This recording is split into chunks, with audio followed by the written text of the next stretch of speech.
Esen sağlarmısыз dostlar?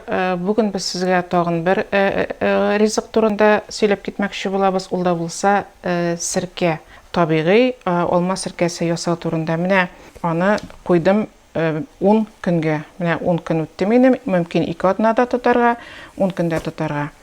Ярый нинди алмада, кыйылган алмада, әзрәк кенә ширекләрен алып ташланган, шундый бузылган алмада. Менә шушылай вариантта мин аны турадым. Менә шушындайрак вариантта турадым. Мөмкин ит тарткыч аша чыгарырга да миңа шушы вариант күбрәк ошады. Тураганнан соң без моның өстенә салабыз шикәр комы. Минем монда бер 4 килограмм алма булса, 4 килограмм алмага мин 4 литр су салдым. Кайнап, суынган су салдым һәм салдым 200 грамм шикәр комы. 200 грамм шикәр комы һәм 150 грамм тирәсендәге бал салдым. Менә бу минем әзер алма сиркәсе. Аның минем үткән ел калган иде. Менә шушында именно нәкъ менә утырымлы уксус. Әйбәтрәк эшләп китсен өчен мин шул уксусны да монда салып җибәрдем.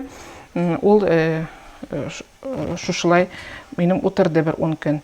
Менә ул әле минем тыңласак, хәзер дә эшләп утыра. Ферментлары аның бүленеп чыга димәк, ферментация бара. Хәзер инде без моны бүген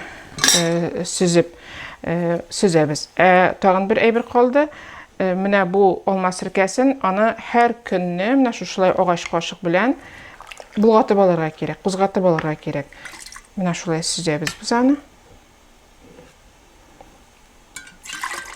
Менә шулай өстен каплап, резина белән эләктереп куеп, киреш белән куябыз моны бер 70 көнгә яңадан караңгырак, җылырак урынга. Ул үзенең эшен эшләп бетерә, чистара монда сыеклык һәм безнең алма сиркәсе каядыр бер 70 көннән әзер була.